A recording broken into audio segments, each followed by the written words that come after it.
하나님 말씀 보겠습니다. 하나님 말씀 마태복음 26장 6절에서 10절의 말씀 한 절씩 교독할게요. 제가 먼저 6절을 봉독합니다.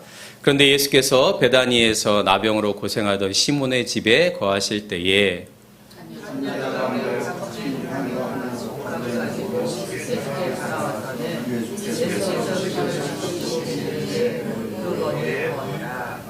그런데 제자들이 이것을 보고 분개하여 말하기를 왜 이렇게 허비하는가?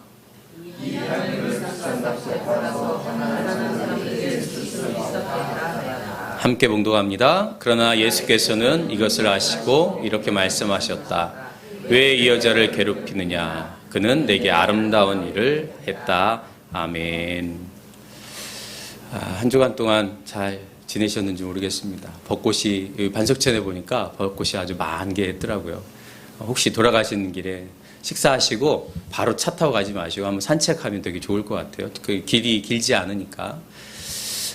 벚꽃이 피면 이 벚꽃을 만끽할 수 있을까 그런 생각을 좀 하면서 한 주간 동안 많이 힘들었는데 그래도 마음이 조금 편안해지는 것 같아요. 어쩌면 이 당연한 일이 왜 이렇게 감사한지 너무나 상식적인 일이 너무나 감사한 것을 보면서 나도 계몽되었다 이런 생각이 듭니다. 그것을 이제야 깨달았구나 이런 생각이 들어요. 아마 여러분들도 마찬가지이지 않을까 그런 생각이 들어요. 탄핵 선고가 이루어지고 또 결정 요지문이 이렇게 나왔어요. 근데 여러분 결정 요지문 혹시 보셨는지 모르겠어요. 아마 방송을 통해서 쭉 아마 보셨을 텐데 그 중에서 혹시 여러분 마음속에 인상 깊게 다가온 구절이 있는지 모르겠습니다. 마지막 말이 인상적이실 수도 있겠죠.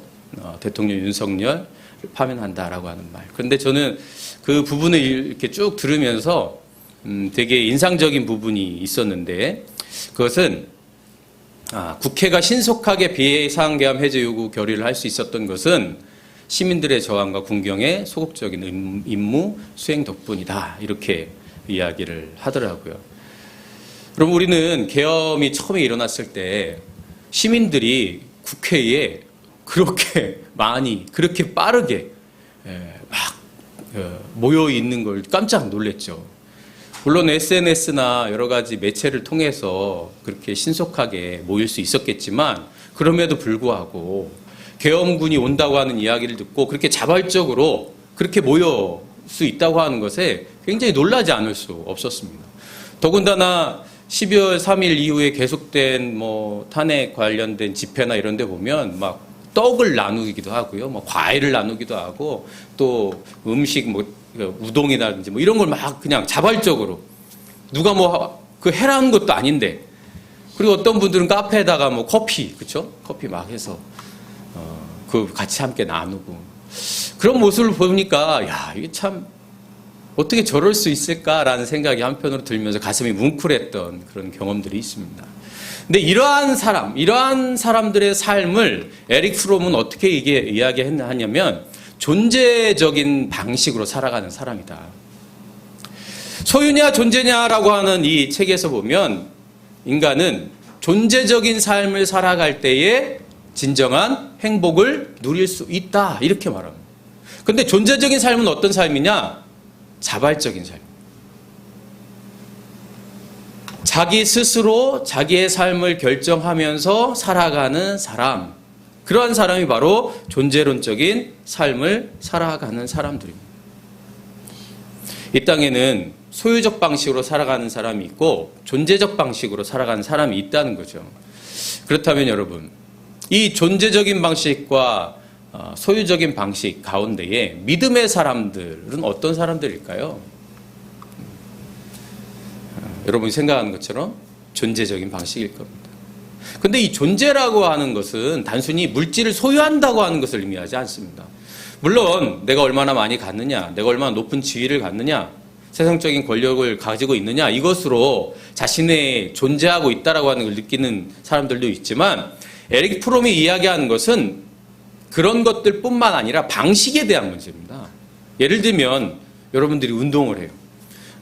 그래서 예를 들면 하루에 1시간 운동을 하는 루틴이 생겼습니다. 그래서 1시간 동안 계속해서 운동을 해요. 한 달이 되고 2달이 됩니다. 이게 루틴이 되어서 늘 하는 거죠. 그런데 만약에 어떤 일이 생겨서 운동을 빠지게 되어지면 여러분 어떨까요?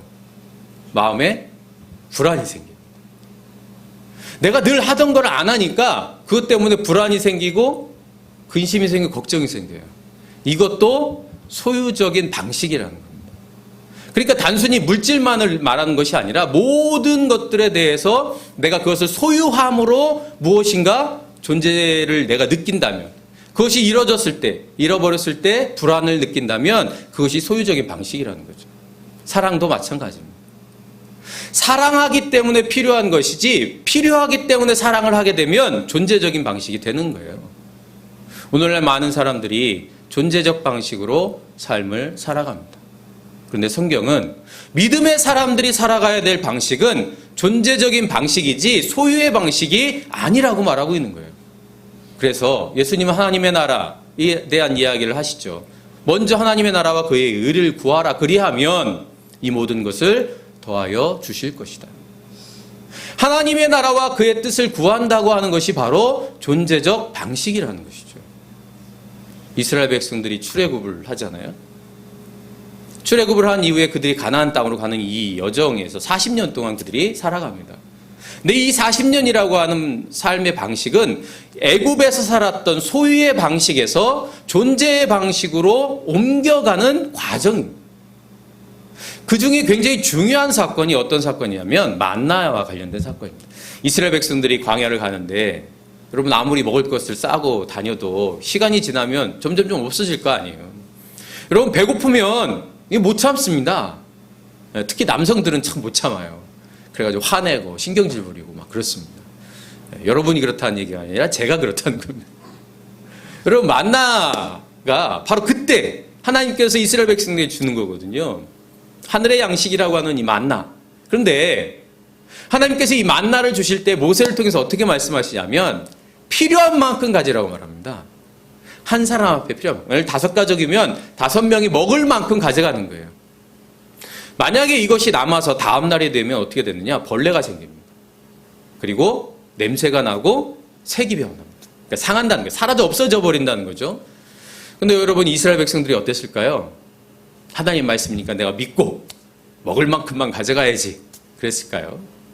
여러분 그렇지 않아요. 여러분은 어머니가 똑같이 나눠줘도 내 거 먹고 빨리 먹고 다른 형제 거 뺏어 먹는 게 우리잖아요. 불안하거든요. 그래서 이스라엘 백성들 중에는 먹을 만큼보다 더 많이 가진 사람들이 생겼습니다. 그러니까 다음날 아무런 쓸모없이 썩어 없어질 것들이 되어졌던 것이죠. 모세는 나중에 이스라엘 백성들에게 이렇게 말합니다. 왜 이것을 너에게 주었느냐? 왜 하나님께서 만나를 너에게 주셨냐 하면 이것은 사람이 먹는 것으로 사는 것이 아니라 주의 입에서 나오는 모든 말씀으로 산다는 것을 너에게 알려주려고 하는 것이다. 다시 말하면 너희들의 애굽에서는 먹을 것만 바라보면서 소유적 존재로 살았지만 인간은 그런 존재가 아니야. 존재적인 방식으로 살아가야 되는 사람들이라는 거죠. 그것을 알려주시기 위해서 만나를 주셨다는 거예요. 믿음의 사람들은 다 이러한 방식을 향하여 나아갔습니다.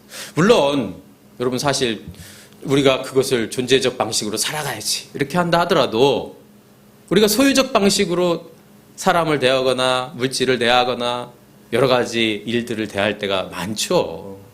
그러나 믿음의 사람이라고 하면 우리가 그러한 소유적 존재 속에 빠져 있다 할지라도 다시 한번 존재적 존재로 나아갈 수 있도록 존재적 방식으로 나아갈 수 있도록 해야 된다는 거죠. 그것이 바로 아브라함이 보여준 사건입니다. 아브라함은 자기 집, 땅, 친척 다 떠났단 말이죠.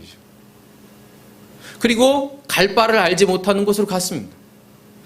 자신이 가졌던 것, 자신이 누릴 수 있는 것들을 다 내려놓고 하나님이 말씀하신 가나안 땅을 향하여 나아갔습니다. 그래서 그는 믿음의 조상이 될 수 있었던 거죠. 믿음은 우리로 하여금 끊임없이 존재적 방식에 대해서 성찰하게 합니다. 하나님의 말씀을 붙들고 하나님의 말씀으로 자신을 보면 내가 얼마나 소유적 존재인가 깨닫게 되어지죠. 그러면 우리는 회개하게 되어지고 다시 하나님의 자녀로 존재적 방식으로 나아가는 겁니다.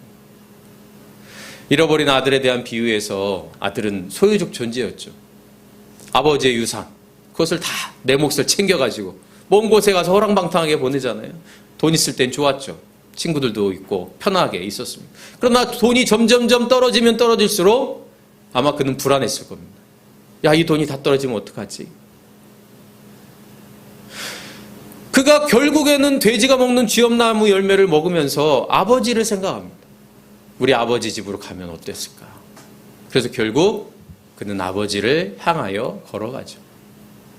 그는 비로소 존재적 방식으로 주님 앞에 나갔던 것이죠. 그는 아버지에게 이렇게 말합니다. 나는 하늘과 아버지 앞에 죄를 지었습니다. 이제부터 나는 아버지 아들이라고 불릴 자격이 없습니다. 자기가 어떠한 존재인지 비로소 깨달았던 거예요.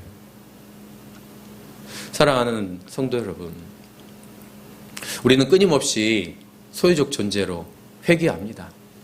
살아가다 보면 물질이나 또는 사람들에게 소유적 존재 방식으로 대하죠. 그러나 성경은 끊임없이 거기에서 떠나라고 말합니다. 이것을 하지 못하면 어떻게 되느냐? 어느 날 부자 청년이 예수님 앞에 옵니다. 그래서 예수님 앞에 예수님, 어떻게 하면 내가 영생을 얻을 수 있겠습니까? 예수님이 이 청년에게 10계명을 쭉 이야기하세요. 이 청년이 말합니다. 주님, 저는 그걸 다 지켰습니다. 그러니까 예수님이 성경에 보면 이렇게 표현합니다. 그를 어여삐 여기셨다는 거예요. 그리고 그를 눈여겨봤다는 거예요. 제가 생각하기에 예수님 마음에 이 청년 이렇게 마음에 흡족한 그런 사람들이 있잖아요. 하나님 말씀대로 잘 살고 있구나. 근데 부자란 말이죠. 거기다가 그런 마음을 부자인데도 예수님 앞에 왔단 말이죠. 그러면서 어떻게 하면 영생을 얻을까 가르침을 받으려고 해요. 얼마나 이쁩니까? 그랬던 것 같아요. 그러자 예수님이 청년에게 말합니다. 내 가진 소유를 가난한 사람에게 주고 너는 나를 따라와라. 성경은 부자 청년이 근심하며 돌아갔다 이렇게 말합니다. 예수님이 그가 돌아가는 모습을 보면서 부자가 하늘나라에 가는 것은 낙타가 바늘길을 왔다 갔다 하는 것보다 어렵다라고 말씀하세요. 그러니까 제자들이 놀라면서 말합니다. 그러면 어느 누가 하늘나라에 갈 수 있겠습니까? 구원을 받을 수 있겠습니까? 아마 제자들도 두려웠을 거예요. 그때 예수님 말씀하십니다. 사람이면 못하지만 하나님이면 할 수 있다. 여러분, 우리가 돈을 많이 가졌다고 해서 소유적 존재냐? 그게 그런 의미가 아니에요. 내가 존재적 방식으로 살아간다고 하는 것은 나의 물질을, 나의 명예를, 나의 권력을 사적으로 사용하지 않고 공적으로 사용한다는 겁니다. 여러분, 윤석열 대통령의 가장 큰 문제는 뭐겠습니까? 국민이 그에게 부여한 권력을, 힘을 사적 용도로 사용하고 있다는 데 문제가 있는 겁니다. 그리고 헌법 위에 있으려고 했기 때문이죠. 그것이 바로 소유적 존재라는 겁니다. 우리는 우리가 가진 것을 마치 내 것이냐 사용할 때가 많이 있죠. 그래서 오직 자기만을 위해서 사용합니다. 오늘 본문에 보면 한 여인이 예수님 앞에 나와서 향유옥합을 깨트립니다. 이 값이 굉장히 나갔던 거예요. 얼마나 되느냐? 300데나리온. 오늘 본문에는 나와 있지 않지만 다른 본문에 보면 300데나리온입니다. 한 데나리온은 하루 품삯이에요. 10만 원씩만 잡아도 3천만 원입니다. 여러분, 3천만 원을 한 번에 깨트려 버린 겁니다. 제자들의 반응이 어땠습니까? 분개했다고 기록합니다. 엄청 화가 난 거예요. 3천만 원을 이렇게 한꺼번에. 그러면서 말합니다. 가난한 사람들에게 주었으면 좋았을 것을. 우리는 제자들의 말을 들으면서 충분히 이해할 수 있죠. 3천만 원을 저렇게 한꺼번에 쓰는 것보다 좀 다른 사람한테 많이 나눠주고 더 좋은 일에 쓸 수 있잖아. 이렇게 얘기할 수 있잖아요. 그러면서 제자들은 왜 허비하느냐라고 말합니다. 그들의 눈에 보기에는 이것이 쓸모없는 짓처럼 여겨졌던 것이죠. 그런데 예수님은 칭찬합니다. 왜 여인을 괴롭히느냐? 그가 나를 위하여 아름다운 일을 했다. 이 두 반응을 우리는 눈여겨볼 필요가 있습니다. 이성적으로 합리적으로 본다면 이 돈을 그렇게 사용하는 것은 허비일 수 있습니다. 그런데 여러분, 우리는 착한 일을 하면서도 소유적 존재로 살아갈 수 있습니다. 소유적 방식으로 살아갈 수 있습니다. 사랑하는 마음이 있지만 그러나 내가 필요해서 사랑할 수 있다는 거예요. 그것을 사랑이라고 착각할 수 있다는 거예요. 내가 좋은 일을 합니다. 선한 일을 합니다. 누구를 돕습니다. 그런데 내가 그것을 통해서 내 존재를 드러내려고 한다면 그 착한 일도 선한 일도 존재적 방식이 될 수 있다는, 소유적 방식이 될 수 있다는 거죠.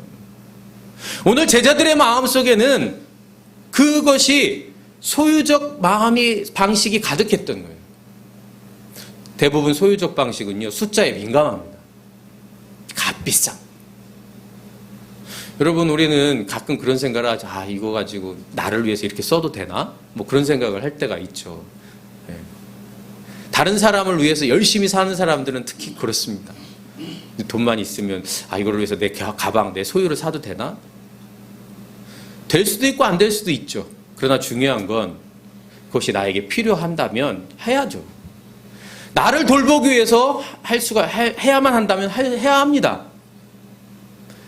우리는 언제나 이 아이러니함 속에 놓여질 수 있어요. 그래서 늘 깨어 있어야 합니다. 내가 하는 것이 소유적 방식인지 존재적 방식인지. 예수님은 이 여인이 존재적 방식으로 했다고 칭찬하시는 거예요. 여러분, 예수님이 3천만 원이나 되는 향유를 훅 뒤집어 써가지고 본인이 흡족해서 이 여인을 칭찬한 거겠습니까? 이 여인이 아름다운 일을 했다는 거예요. 존재적 방식으로 살 수 있는 사람만이 아름답습니다. 몸에 액세서리를 두르고 그 액세서리로 자신을 드러내려고 하는 사람은 아름답지 않은 거죠. 그러나 내가 하는 일 속에서 끊임없이 성찰하고 내가 하는 일을 통해서 끊임없이 내 자신을 확장해 나가는 사람들을 보면 우리는 진정한 아름다움을 경험하게 됩니다. 경남 진주에 가면 이 남성당 한약방이라고 하는 곳이 있습니다. 남성당 한약방의 주인은 젊은 나이에 한약방을 차려가지고 돈을 많이 벌었어요. 그래가지고 이 사람들이 아주 엄청 많이 번호표로 줄 만큼 그랬대요. 그리고 약값이 싸기도 하지만 정말 잘 고쳤답니다. 그래가지고 돈을 많이 벌었습니다. 그래서 이분이 학교를 세웠어요. 그 학교가 이름이 이제 명신고인데 이 명신고를 국가에 기부했습니다. 학교를 세우고 기부를 하고 그리고 끊임없이 이 진주에 있는 시민단체 또 선한 일들에 자신의 물질을 사용하기 시작합니다. 아마도 여러분 들어보셨을 텐데 어른 김장하라고 하는 분이에요. 이분에 대한 다큐멘터리가 있는데 여러분 꼭 한번 보셨으면 좋겠습니다. 근데 이분이 이렇게 말합니다. 같이 한번 읽어볼까요? 시작. 돈이라는 게 똥하고 똑같아서 모아놓으면 악취가 진동하는데 밭에 골고루 뿌려놓으면 좋은 거름이 된다. 그렇습니다. 모아놓으면 악취가 되지만 뿌리면 거름이 되는 거죠. 이분이 나서는 걸 굉장히 싫어하세요. 그래서 인터뷰하는 것도 굉장히 어려운데 이분을 존경하는 분들이 이분에게 거짓말을 해가지고 좋은 공연이 있으니까 가자 이렇게 해가지고 그분을 모십니다. 네, 영상을 한번 보겠습니다. 2019년도에 선생님 생신날 진주 지역의 이제 시민사회 단체 사람들이 선생님 몰래 무슨 좋은 공연이 있다 이래가지고 이제 선생님을 모셔가지고 그래가지고 깜짝 잔치를 열어드린 거예요. 선생님께 이제 고맙다고 인사를 갔더니 자기한테 고마워할 필요는 없고 자기는 이 사회에 있는 것을 너에게 주었을 뿐이니 혹시 갚아야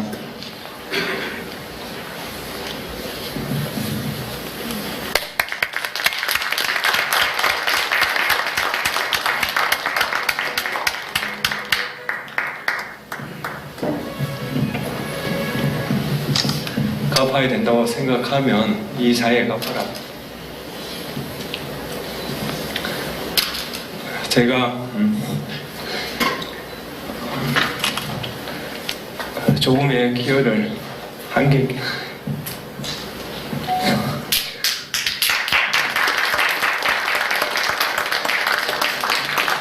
있다면 그 말씀을 잊지 않았기 때문이라고 생각합니다.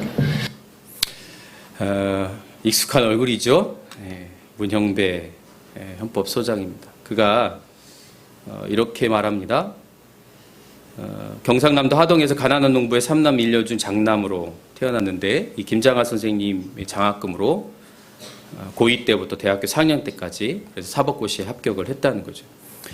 그러면서 이렇게 말합니다. 선생은 자유에 기초하여 부를 쌓고 평등을 추구하여 불합리한 차별을 없애고 박애로 공동체를 튼튼하게 연결하는 것이 가능한 곳이 대한민국이라는 것을 몸소 깨우쳐 주셨습니다.